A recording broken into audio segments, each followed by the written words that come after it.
Hello mga bibis! Welcome to our third episode of mini vlog since I accept the challenge uploading 8 minutes mini vlog for 1 month. So ito ang ating pang third. So hindi tayo nakapag-upload last week. So ngayon ay sisikapin natin makapag-upload dahil pupunta tayo sa Gold Souk at titignan natin kung magkano na ba ang rate ng gold dito sa Dubai. So bye!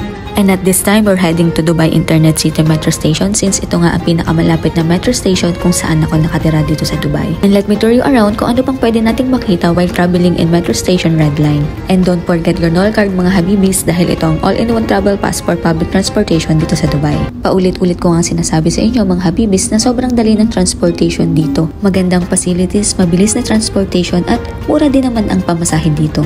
Share ko lang mga habibis, ang metro station pala dito sa Dubai ay may 3 cabin. The first cabin is gold, mixed cabin, and for women and children cabin. At kung mapapansin nyo nga sa video ay medyo pagi, yan po ay humid weather dahil nagsisimula na nga mag-summer dito sa UAE. Look at this building guys, sobrang detailed. Nakaka-amaze nga talaga ang mga building dito sa Dubai, UAE. And now, we're arriving at Business Bay at tanaw mo nga dito ang napakagandang Burj Khalifa. At hindi na nga natin namalayan ng ating travel time dahil in this area, train is surrounded by high-rise buildings and luxury hotels.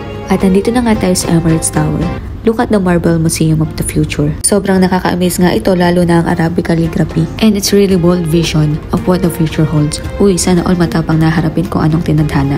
At kung gusto mo nga mag-sightseeing, mas okay na pumesto sa bandang dulo para tanaw mo lahat ng view. At madadaanan nga din natin ang Dubai Frame at ang pinakamalapit na metro station dito ay Max Station. Malalaman nga natin na malapit na tayo sa Union Metro Station kung madadaanan natin ang tunnel na ito.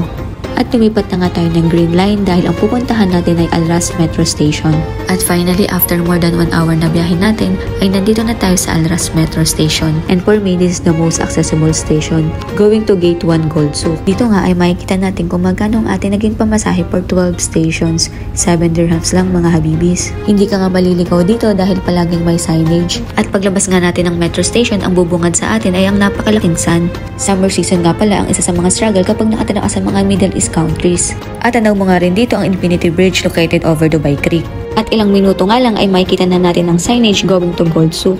At kapag nakita mo na ang Al Salim carpet, turn right, straight at makikita mo na ang Gold Souk Gate 1. Hindi nga lang gold ang pwede mo mabili dito dahil tabi-tabi din ang bilihan ng mga abaya, damit, mga gamit sa bahay, spices, gadgets at madami pang iba. Nandito na nga tayo sa Gold Souk Gate 1. Marami nga palang turistang nagpupunta dito dahil sa dami ng bilihan ng gold. At pagpasok nga natin ang bubungad sa atin ay ang napakalaking ring gold. Ito pala ang Guinness World Record, the heaviest gold ring. At ang timbangan nito ay 58.68 kg and it is 21 karat gold. Look at the necklace guys, sobrang gaganda nga ng mga design ng mga gold dito. For your information mga bibis, meron nga pala tayong 6 types of karat gold. The first one is 24 karat gold. It is pure 99.9% of gold. This is the best investment for coins and bars. Hindi nga pala ito ideal for jewelry dahil ito ay too soft and bendable. The second one is 22 karat gold. It is 91.6% pure gold. Mas madilaw nga ito compare mo sa 18 karat gold. Kadalasan nga ito ay sinusuot ng mga Indians. The third one is 21 karat gold. It is 87.5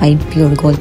Mas matibay nga ito compare mo sa 22k karat gold. And the fourth one is 18 karat gold. It is 75% pure gold. 18k is my favorite. Ito nga pala ang in demand sa market dahil ito yung mga normal na nabibili nating gold. It is perfect for fashion at the same time investment na rin. The last 2 karat is 14k and 10k karat gold. Ito yung medyo mababang uri na ng gold. Madami nga rin ditong diamonds pero kung papipiliin ako kung perfect for investment, mas okay mag-invest sa gold kaysa sa diamonds. Kapag nandito ka nga ay ma-overwhelm ka sa dami ng store kaya kung pupunta ka dito, mas okay na alam mo na ang design, karat, timbang na gusto mong bilhin. At dumaan nga pala ako dito sa Malabar, usually kasi dito ako bumibili. Pagpasok mo nga ng store ay makikita mo na kung magkano ba ang rate ng gold today. And by the way, today is May 18. Look at the lightweight 22 karat gold. Sobrang cute ng mga design and lately sobrang obsessed ko din sa necklace. At nagustuhan ko nga ang necklace na ito dahil sa malayo mukha siyang may diamonds. At hindi pala sila nagbebenta dito ng necklace lang kung may pair. Kailangan set mo silang bibilhin. Ang presyo nga pala ng necklace na ito ay nasa 3,670 dirhams. Ito nga ay nasa 55,000 in peso dahil ito ay 22k karat gold.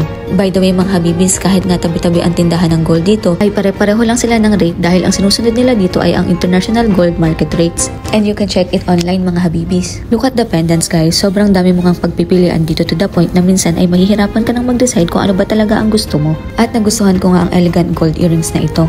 rectangular shape with white stone. Sobrang cute at elegante nga nito kaya napasukat ako bigla. At ang presyo nga ng earrings na ito ay nasa 1,328 dirhams or almost 20,000 in peso. Sobrang cute nga ako sa set na to at gustong gusto ko na talaga siyang bilhin. Kaso naalala ko, wala nga pala tayong pambili. Dahil nga hindi natin kayang bilhin, sinukat na lang natin para naman at least ma-feel natin kung ano bang itsura niya kapag sinuot. Presyo nga pala ng necklace na ito ay nasa 2,040 dirhams or 30,600 in peso. Look guys, ang cute niyang pang layering, parang ayoko ng hubadin. At ito nga pala ang isa sa pinunta ko dito, ang mag-check ng Van Cleef necklace. At ang presyo nga pala ng necklace na ito ay nasa 1,435 dirhams or 21,500 in peso. By the way mga bibis, kung bibili pala kayo ng gold ay dapat magaling din kayong tumawad dahil bukod sa regular gold rate ay meron din itong 5% tax plus making charges. At ang making charges ay depende sa design ng napili mong jewelry. If the design is more detailed, high complexity, mas malaking making charges ang makukuha mo. Tignan nyo naman kung gaano kadami ang bilihan ng gold dito at mapapasabi ka na lang ng work hard for the things you want. Kahit saan ka nga lumingon, lahat ng store dito ay puro bilihan ng gold.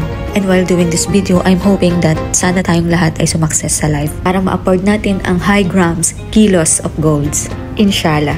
At time out muna tayo sa gold dahil habang naglalakad nga ako, madami rin pala ditong bilihan ng pabango at nagko-customize din pala sila. And finally, after an hour, nakita ko na rin ang Anbar Luxury. Dahil nabalitaan ko nga na ang lahat ng gold dito ay zero making charge at same rate din sila. At kahit na madaming tao ay pinilit ko talaga na makapag-check para mapatunayan kung wala ba talagang making charge dito. Ngayon nga lang din ako nakakita ng bilihan ng gold na kailangan ng token para makapagbayad. Ang binibenta nga pala nilang gold dito ay minimum 5 grams. Kung mapapansin nyo nga, ang bidyong ito ay nakapokus sa 22k karat gold. Dahil ito nga ang gusto kong bilhin kapag medyo nakaipon na tayo. At malapit na nga tayo kay kuya at malapit na ang revelation kung wala ba talagang making charge dito. At nagtanong na nga ako kung anong minimum grams na available. Ang available nga is 7 grams. At nagsimula nang mag-compute si kuya. This one today's market price. 7.5. 3 dirham less. 54.5, okay? 7.7. 2,800. And finally, totoo ang chismis, it is zero making charge. And at this time, sobrang natitempt na nga ako na bilhin to, kaso hindi pa pwede. May mga priorities pa tayo na kailangan unahin. At kung mapapansin nyo nga, medyo nagulat ako dahil sobrang dilaw talaga ng 22 karat gold. At sa mga nagbabalak mag-invest at bumili ng gold, ngayon pa lang, magpunta na kayo dito sa Anbar Luxury dahil mas makakamura kayo dito compare sa other store. Anbar Luxury, baka naman. Dalawa pala ang branch nila, kaso pagpunta ko ay madami ring tao.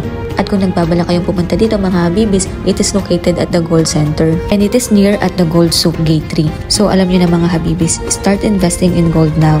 It may be small today, but it grows in value over time. Hindi lang ito basta sa kinang o dilaw, it secures your future. Don't wait to build your tomorrow 1 gram at a time. Thanks for watching. See you in the next one. Bye!